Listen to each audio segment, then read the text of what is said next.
Bonsoir à tous, bienvenue si vous nous rejoignez dans cette nouvelle édition. Voici les titres de ce 20h. Sortie médiatique du procureur de la République près le tribunal de première classe de Cotonou. Mario Métonou indique la suite à donner à l'audition manquée de l'ancien chef d'État Boni Yayi par le juge en charge de l'affaire. Vous l'entendrez dans cette édition. Les réformes, quel impact sur l'environnement des affaires au Bénin? L'Agence pour la promotion des importations et des exportations à pièces tente une démonstration. Une séance d'explication et d'écoute des opérateurs économiques est organisée dans ce sens à Cotonou. Et puis plus de 100 000 candidats sont attendus dans 142 centres de composition pour l'examen du baccalauréat 2019 au Bénin. À la veille de démarrage de cet examen, la ministre de l'Enseignement supérieur et de la Recherche scientifique s'est adressée aux candidats. Vous l'entendrez dans ce journal. Bienvenue si vous nous rejoignez, direction le tribunal de première classe de Cotonou, point de presse du procureur de la République près le tribunal de première classe de Cotonou. Mario Métonou s'exprimait sur la suite à donner à l'audition manquée de l'ancien chef d'État Boni Yayi par le juge en charge de l'affaire. Il est au micro de William Aguiar. Les mercredis 1er et jeudi 2 mai 2019, des bandes organisées ont saccagé des édifices publics et privés dans la ville de Cotonou en faisant abondamment usage de cocktails Molotov. Les enquêtes de police judiciaire ont conduit à l'interpellation de 64 personnes qui ont été inculpées dans le cadre d'une information judiciaire ouverte pour les faits d'incitation directe à un attroupement non armé et de participation à un attroupement armé. Des interrogatoires et des pièces au dossier. Il résulte une implication personnelle de l'ancien président de la République, M. Boni Yayi. Tenant ainsi compte de cette déclaration et pièces, le magistrat instructeur a décidé d'entendre M. Boni Yayi. Aussi, lui a-t-il adressé une convocation en vue de son audition qu'il a fixée au vendredi 7 juin 2019. Eu égard à sa qualité d'ancien président, le juge d'instruction a indiqué sur la convocation qu'il offrait de se rendre à son domicile en vue de l'audition. En réaction, l'un des avocats de M. Boni Yayi a adressé au juge d'instruction un certificat médical faisant état de l'indisponibilité de son client pour des raisons de santé. Le 11 juin 2019, le juge d'instruction a de nouveau adressé convocation à M. Boni Yayi pour une audition fixée cette fois-ci au mercredi 12 juin 2019 à 16h30 à son domicile, comme précédemment. En retour, il a été indiqué au juge par son avocat que M. Boni Yayi envisagerait de se rendre à l'étranger dès le 13 juin 2019 pour y subir des examens médicaux et sollicitait par conséquent un report de son audition à une date indéterminée.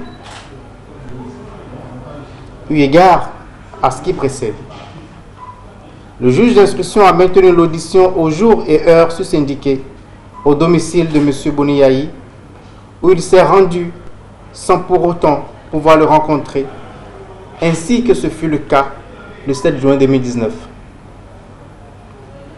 Il est à préciser que la décision du juge d'auditionner M. Boni Yayi à son domicile, au-delà de ce qu'elle est prévue par la loi, procède d'usages établis qui tirent le fondement des égards dus à son rang. En effet, récemment, Maître Adrien Oumbedi, alors président de l'Assemblée nationale en exercice, a été auditionné à son domicile à Porto Novo, dans le cadre d'une enquête préliminaire par des fonctionnaires de la police républicaine partie de Cotonou. Auparavant, M. Boni Yayi, alors président de la République, avait été entendu à la présidence de la République par un juge d'instruction.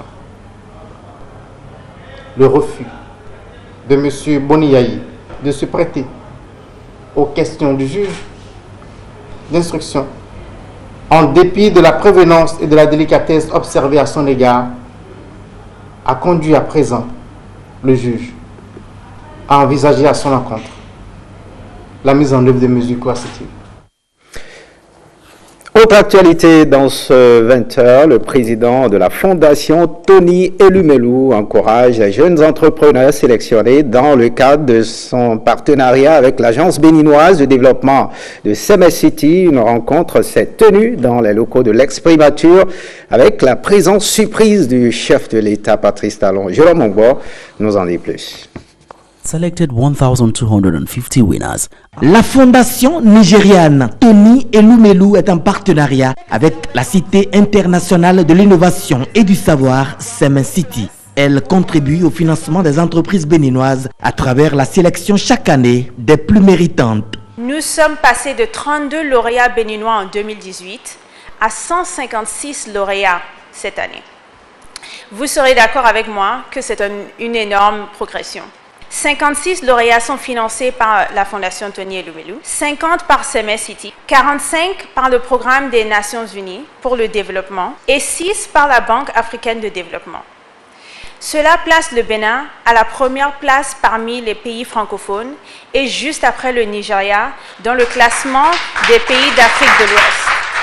Lorsque nous avons pris contact avec la Fondation Tony Elumelu, depuis le siège de PNUD à New York, nous nous sommes dit, voilà quelque chose qui vient nous encourager pour dire ce que vous faites, ce n'est pas vain. Il y en a qui voient mieux et qui voient loin et qui entendent opérationnaliser.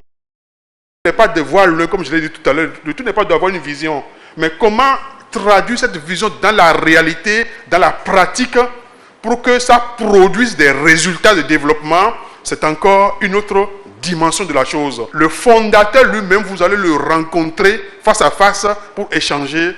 Je pense que c'est également une chance additionnelle pour vous. Les lauréats qui s'attendaient à rencontrer le fondateur ont été plus que surpris. Une double surprise puisque vous avez le plaisir de rencontrer M. Elumelu et le président de la République.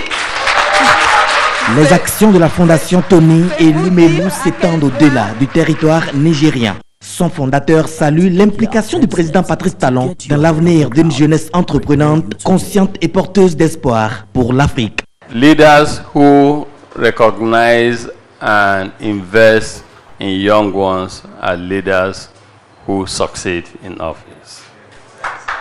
Les dirigeants qui reconnaissent et investissent dans la jeunesse réussissent. Je suis heureux que votre président vous ait identifié et soit en train d'investir dans votre avenir à travers la fondation Tony Elumelu.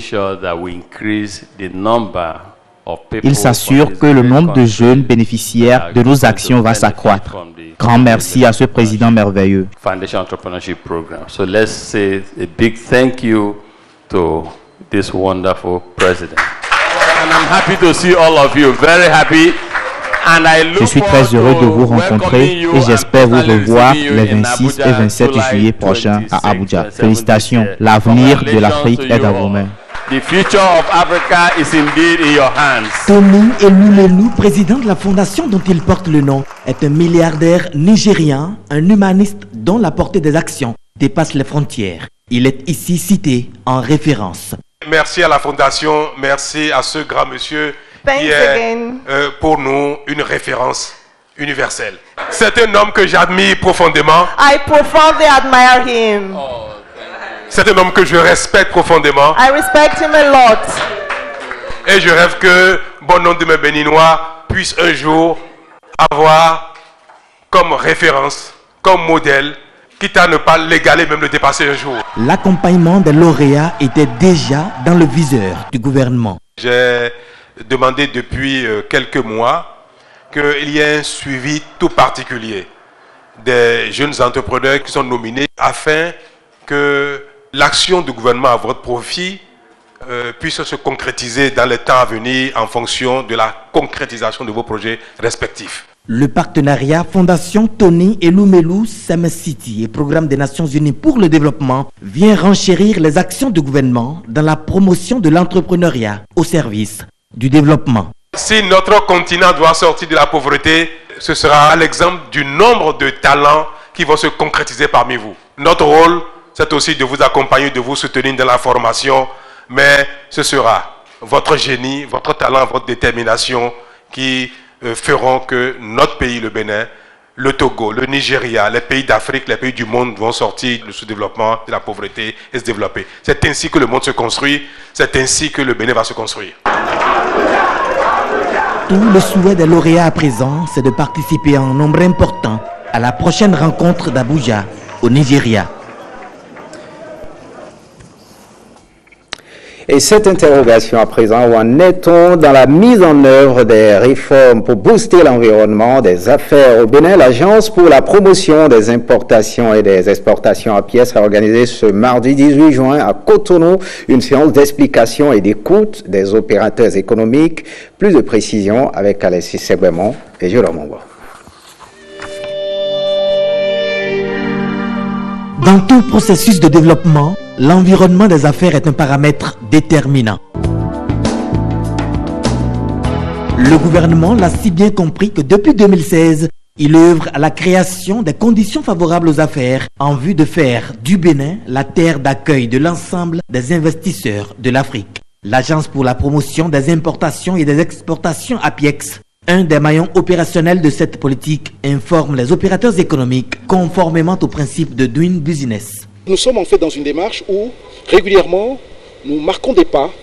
À chaque fois que nous avançons un peu, nous les réunissons pour leur montrer ce que nous avons fait et pour recueillir en retour leurs observations, leurs remarques, leurs critiques, pour nous permettre d'aller encore plus loin et encore plus vite. Nous sommes dans le cadre de la démarche de Doing Business qui doit permettre à notre pays, c'est l'ambition qu'a fixée le président de la République, son Excellence Patrice Talon, de faire du Bénin, de faire de cette place le pays le plus attractif en matière d'investissement dans la région, en Afrique. Alors, le deuxième point que Au nombre des thématiques retenues pour ces échanges figurent les réformes pour faciliter la création d'entreprises, l'immobilier, le permis de conduire, le plan cadastral et l'électricité. Au vu des échanges, on constate que, le public attend beaucoup encore du secteur de l'électricité. On veut vraiment qu'il puisse avoir plus de communication. Nous avons donné l'adresse du site web de la SBE, site sur lequel vous pouvez découvrir toutes les informations. Et nous avons eu également des suggestions en termes de certaines informations qu'il faut mettre. Par exemple, les conditions pour se plaindre lorsque vous aviez des désagréments dus à une coupure d'électricité ou bien dû à une différence de l'électricité, comment s'y prendre pour être remboursé? Parce qu'aujourd'hui, la SBE paye, je dirais, des milliards pour avoir de l'assurance et cette assurance doit servir justement à répondre à ces dommages qui sont créés. Je peux également témoigner que ce qui a été dit sur le coût des investissements est une réalité puisque j'ai pu, en tant qu'investisseur, solliciter le coût des investissements sous l'ancien régime et solliciter à nouveau le coût des investissements sous le régime actuel. Et donc j'ai pu apprécier les deux puisque je suis un acteur vivant. Donc les 21 jours qui sont annoncés pour l'obtention du coût des investissements est une réalité. Et c'est une grande avancée pour nous et ça facilite effectivement l'installation des investisseurs et l'opérationnalisation d'un projet de société relativement important au Bénin. Assainir l'environnement des affaires, offrir des possibilités aux entreprises de s'implanter et de bénéficier de plusieurs exonérations au Bénin. Cette politique du président Patrice Talon reçoit l'assentiment de la Banque mondiale. Il faut engranger les réformes les plus structurelles. Et ça, c'est les réformes à moyen et à long terme. Et c'est le stade où on en est aujourd'hui.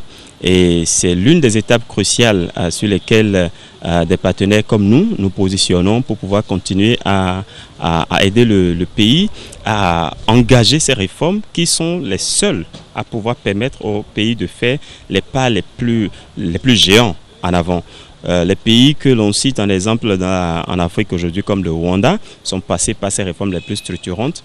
Aujourd'hui, si je prends par exemple le cas de l'ANDF, ou sur l'indicateur transfert de propriété, le pays est en train de révolutionner complètement le système cadastral et le système foncier, la gestion du foncier.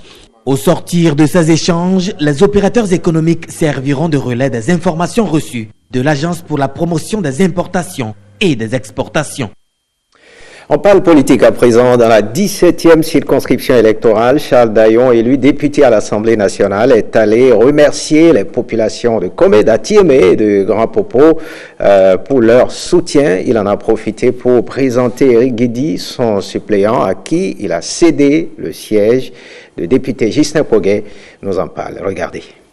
Les populations de Komé, de Grand Popo et d'Atiémé ont célébré l'élection de Charles Gagnon comme député dans la 17e circonscription électorale. Charles Gagnon avait conduit la liste de l'Union progressiste avec Eric Guidi comme suppléant, Jocelyn Ayi comme deuxième titulaire et Luc Sosa comme suppléant de ce dernier. À Atiémé, à Grand Popo et à Komé, les séances ont d'abord pour but d'exprimer de la reconnaissance aux militants de l'Union progressiste dans la 17e circonscription électorale. Merci. Un grand merci. Merci d'avoir voté pour la liste de l'Union progressiste. Je dis merci. D'avoir cru en nous, merci pour vos prières et sacrifices pour que le Bénin tienne debout et que de nos diversités et contradictions puissent rejaillir les ressources pour préserver la paix et la concorde. Mais Charles Gagnon a choisi de céder son siège à son suppléant. J'ai décidé, après mon élection, de renoncer à mon poste de député.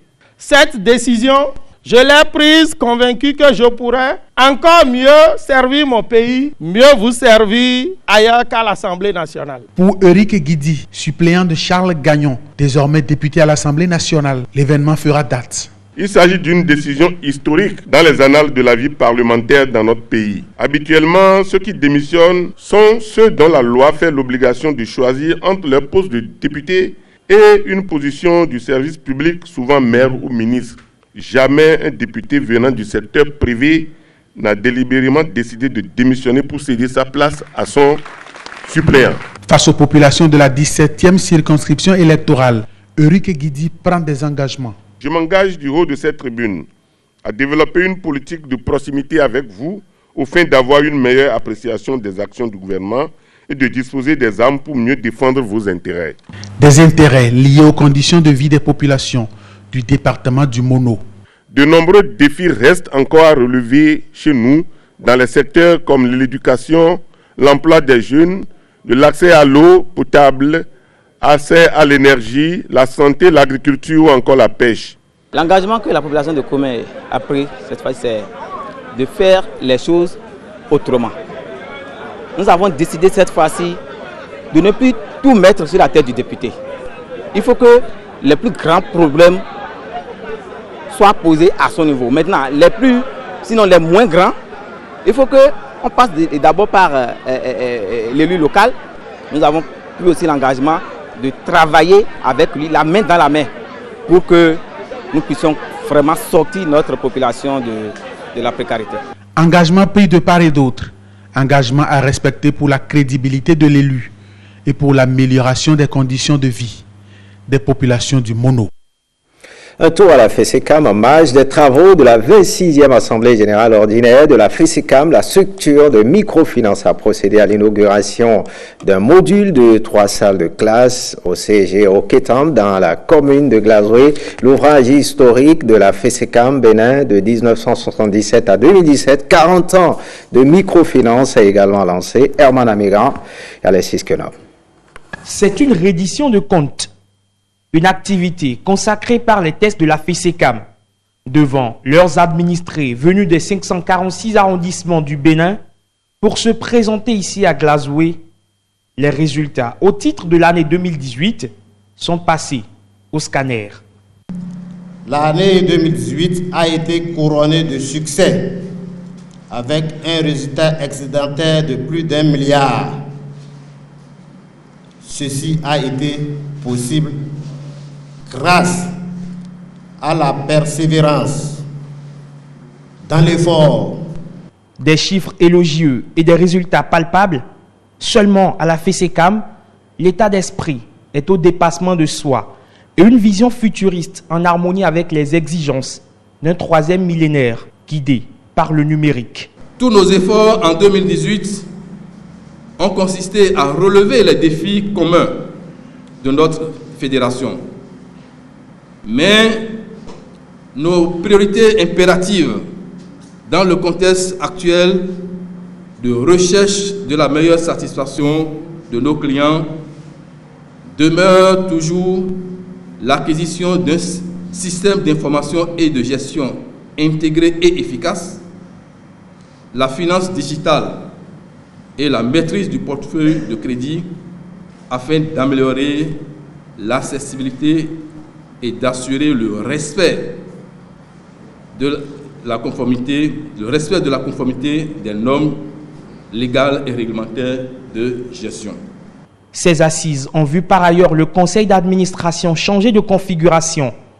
Idrissou Mohamedou s'en va et cède son fauteuil à Innocent Fayola qui prend la tête d'un bureau élu de 9 membres pour un mandat de 3 ans. La digitalisation, c'est le premier chantier, c'est le premier défi. C'est ce dont nos sociétés ont besoin aujourd'hui. Et c'est pressant. On ne doit pas attendre un seul moment. L'Assemblée générale terminée, place à la réjouissance. 8 agents de la FECECAM, admis à faire valoir leur droit à la retraite, ont été distingués. Pour eux, commence une nouvelle vie, celle des vieux jours. Ici, rien que l'idée d'y penser les émeut, tant la FECECAM leur a tout donné.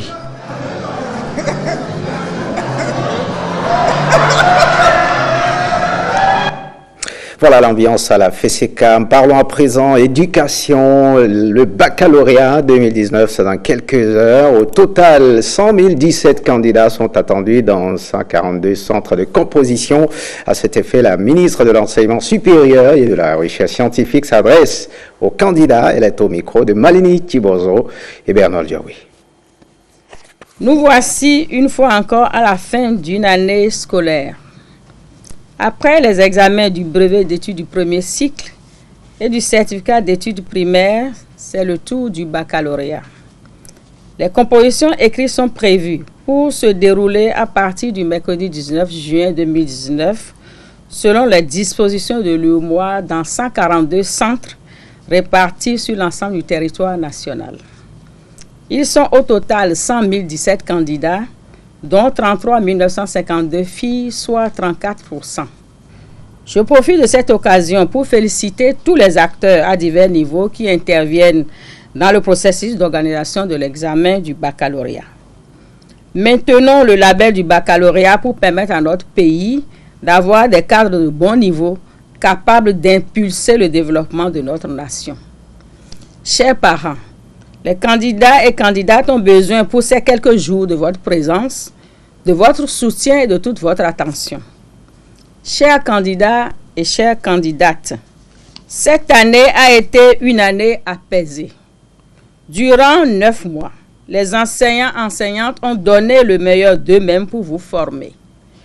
Vous êtes à présent prêts et prêtes pour affronter et réussir les épreuves écrites de la session normale. Pendant les quelques heures qui nous séparent de l'examen, ménagez-vous, prenez vos dispositions pour être prêts. Les universités sont prêtes à vous accueillir dans les filières universitaires que vous avez choisies lors de votre inscription au baccalauréat. C'est dans la perspective d'un baccalauréat d'une grande cuvée cette année que je souhaite pour vous beaucoup de bonnes mentions, surtout beaucoup de mentions très bien, afin de confirmer les efforts faits dans le système éducatif pour l'amélioration de la qualité de l'enseignement. Bonne chance à toutes et à tous.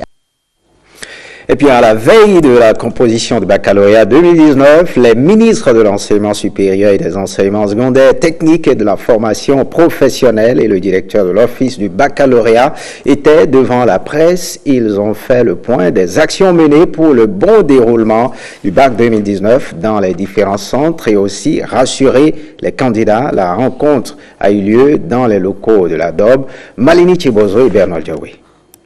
Baccalauréat 2019. L'examen démarre ce 19 juin. Tout est fin prêt pour le bon déroulement des épreuves. Il y a quelques jours, Madame la ministre est passée ici pour s'enquérir elle-même de l'état des préparatifs. Et le point qui a été fait est que tout est fin prêt pour que l'examen se déroule dans les meilleures conditions. La présence des superviseurs atteste que nous aurons une organisation sans faille, comme à l'accoutumée. Au total, 100 017 candidats sont attendus dans 142 centres de composition. Cette année, le bac 2019 va regrouper un nombre assez important de candidats, 100 017. Nous avons 3 nouveaux centres qui ont été créés, le CEG à Thiémé, le CEG à Promisrété, et nous avons fait un clin d'œil aux établissements privés, le CP, le Pharaon. Nous avons en tout 10 centres de correction qui fédèrent tous les centres de composition du bac. Face à la situation qui prévaut actuellement à Tchaourou, des dispositions sont prises pour rassurer les candidats. Le centre de composition de Tchaourou a été délocalisé à Banikani, dans la commune de Parakou. Nous sommes aidés par l'armée nationale qui convoie les cantines en toute sécurité. Le seul centre que nous avons jugé délocalisé pour raison de sécurité, dans l'intérêt des candidats, c'est le centre de Tchaourou, et nous sommes en relation avec les autorités locales pour que tout se passe très bien, Madame la ministre. L'occasion est saisie par la ministre de l'Enseignement supérieur pour exhorter les surveillants de salle et superviseurs à bien jouer leur rôle. Aux superviseurs, je voudrais vous encourager à faire votre mission. Vous êtes rodés, vous connaissez déjà votre mission, votre tâche, ce que vous devez faire comme activité pour que le bac soit d'un bon label. Les surveillants, comme j'ai dit tantôt, ils sont les maillons incontournables de la qualité du bac que nous allons donner. Ils doivent également être très regardants, jouer leur partition et respecter toutes les conditions, toutes les informations qui leur sont données. Le lancement officiel des épreuves est prévu dans l'un des 3 nouveaux centres. Il s'agit du CEG Misrété. On parle droit de l'enfant. Plan International Bénin organise un atelier de réflexion sur la reddition des comptes en matière de droit de l'enfant au Bénin. Les assises qui ont réuni plusieurs organisations de défense des droits de l'homme se sont déroulées ce mardi au Champ d'Oiseaux à Cotonou. Le reportage de Génial Afoda Monsia Boka, Héroïsme à Ouane. Les festivités dans le cadre de la Journée de l'enfant africain se poursuivent. Dans la perspective de donner plus de visibilité aux différentes actions menées par les autorités locales, Plan International Bénin a tenu des assises consacrées à la réflexion sur la reddition de comptes en matière de droits de l'enfant au Bénin. Notre pays, le Bénin, est suffisamment riche en initiatives de défense et de promotion des droits de l'enfant. Mais il se fait que les efforts qui sont consentis par les différents acteurs, en particulier les autorités locales, sont faiblement visibles. La reddition de comptes apparaît pour nous comme un impératif, un exercice pour lequel l'autorité locale rend compte aux communautés et aux enfants de tous les efforts qui ont été faits, de toutes les difficultés rencontrées et de toutes les perspectives qui s'offrent dans le cadre de la défense et de la promotion des droits de l'enfant. Plan International Bénin a voulu se donner comme chantier de faciliter l'émergence de cet exercice-là au niveau local, dans toutes les communes du Bénin. Au menu de cet atelier, dont l'objectif final est de promouvoir les droits humains, notamment ceux des enfants, des travaux sur la définition des indicateurs de réalisation des droits de l'enfant au niveau local et sur les mécanismes à mettre en place en vue de leur promotion. Ce journal se referme. Merci de l'avoir suivi. Retrouvez Awa Chérif à 23h30 pour l'édition du soir. Bonne suite des programmes sur l'ORTB. Passe sans vous.